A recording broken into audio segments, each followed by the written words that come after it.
Hi Stuart, how are you? Not too bad, just off the training pitch, so a bit tired, but happy to be here. Good stuff. How's the mood in the camp, I suppose, after last week? Because it was a bit of a hard one to take. It's probably starting to pick up a bit now. Tough few days. Had a couple of days off after the French game. Came back in, obviously reviewed it pretty hard, and hopefully I've learned a bit from it. But overall, I was disappointed for a few days there, but you've got to get over these things pretty quickly in Six Nations. And he was not in the best form, I don't think, after the match. Not surprisingly. Was there a few tough chats this week? What was said? Probably not a lot I can repeat in here, but a lot of it was down to their own doing. The French are very good, don't get me wrong, they'll beat teams well, but I think a lot of it we probably brought on ourselves. But there was maybe a bit of lack of intent in some things, a lot of missed tackles, and the bounce the ball stuff, it went a lot their way, but I think we can do more to make those 50-50s go our way. Was there enough made of the amount of players that were missing for Ireland? Didn't really matter to us, to be fair.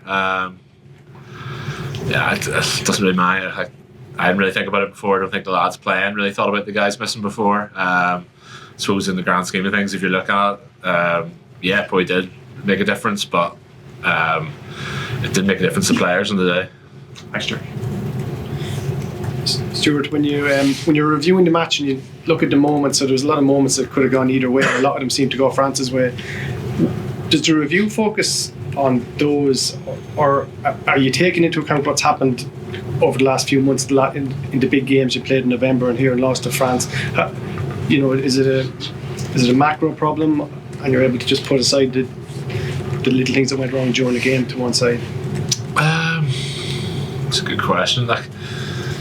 There's obviously bits like you look at the first try they scored, the one where BLB goes down the wing. There's a forward pass before that, but there's stuff that went wrong before that led to that, like putting too many people on a breakdown 2 or 3 rucks before that, leading us to be our space not being right.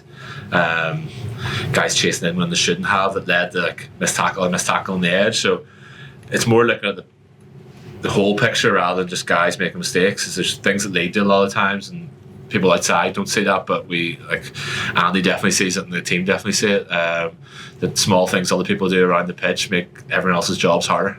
But do you add up the cumulative effect of the games against New Zealand, South Africa, France, and say, there's a bigger issue here for the team if it has ambitions to win a World Cup, compete in a World Cup, something to identify now and action?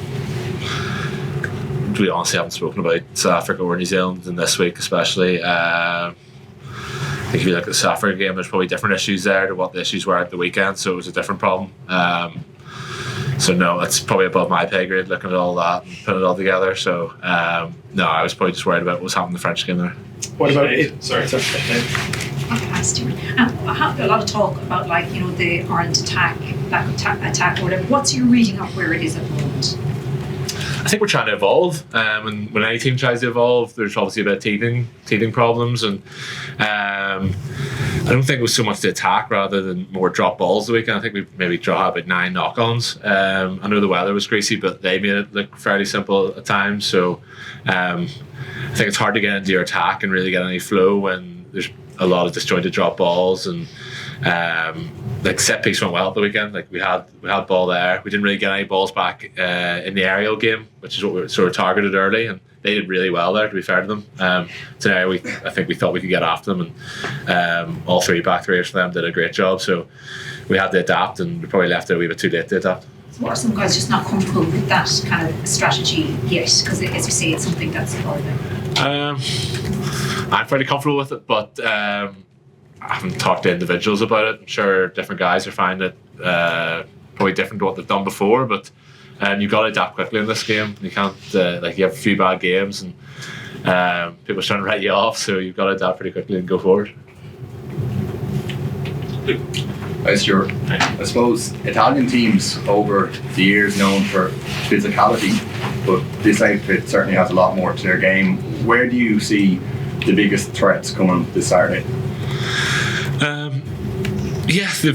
They've got so much better, and they have been doing that for the last few years. Beating Scotland the weekend, 3rd in Six Nations last year, the year before, whichever that was. And for me, it's the backs, Brex and Minicello. Played against them a few times now. It's always been a good contest, but they're probably the heartbeat of the team. I know Brex might not be there this week, but whoever goes in there in his place, I'm sure he'll do the same job. Capuzzo, Garbisi. I think all these guys are pretty hot when you let them be on the day. So try to get in their faces, try to disrupt their game.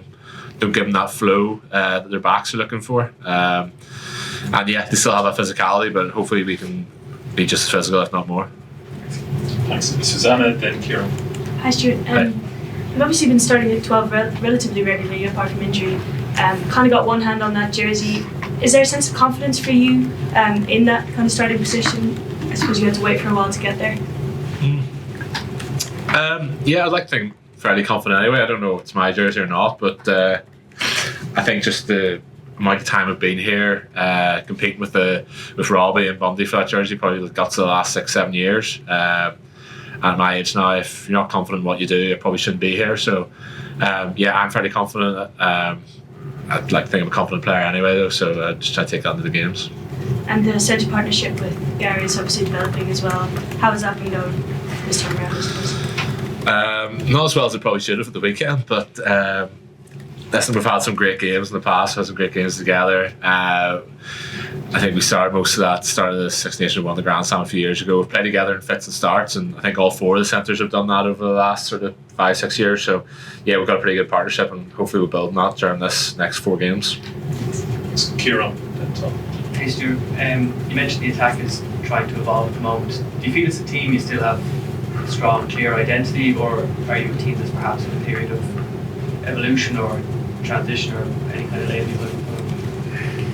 I think you've always got to evolve. I think we've got a pretty clear identity of what we're trying to do. I don't think we saw it the weekend at all, but I'd like to think you still see the shapes that we're well known for. I think over the last few years with the forwards getting a lot of ball in their hands and playing those out balls late at the line. But I think the weekend it was just handling errors more that led to probably looking pretty disjointed and not on the same page. Hopefully we'll crack that this week and it'll look a lot better this weekend.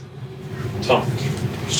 You mentioned just now Minicello for Italy.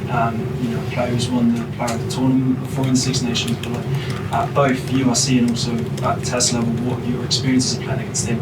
What do you expect him to bring on the weekend? Well, I'll tell you what you all probably already know, but he's got that X factor. He's pace. He's powerful. He's got a pretty good offloading game. He just breaks tackle. He breaks more tackles than most other centres as well. I think him and I don't know if Brex is going to play this week, but him and Brex have got a great partnership, and I think when you have that as well, you sort of feed off each other. Brex sometimes doesn't get all the plaudits, but I think he's a lot to do with why Minicello gets a lot of half shoulders and is allowed to look as good as he is. So yeah, hopefully that's disrupted a wee bit this week. But I think his X factor is just physicality. He's probably one of the most athletic centres in the world, if not the most athletic. So trying to get on top of him physically for me is probably priority one. Awesome. And with like the French notes, you were maybe putting a bit of an extra focus on a particular player like Dupont. Would the similar circumstances apply to a player like Minicello? It's probably different. Like Minicello's not going to touch the ball as much as Dupont does. Dupont's involved in probably everything that France does, but yeah, there's definitely there'll be a bit of an emphasis on him along with other guys in their team, especially some of the backs.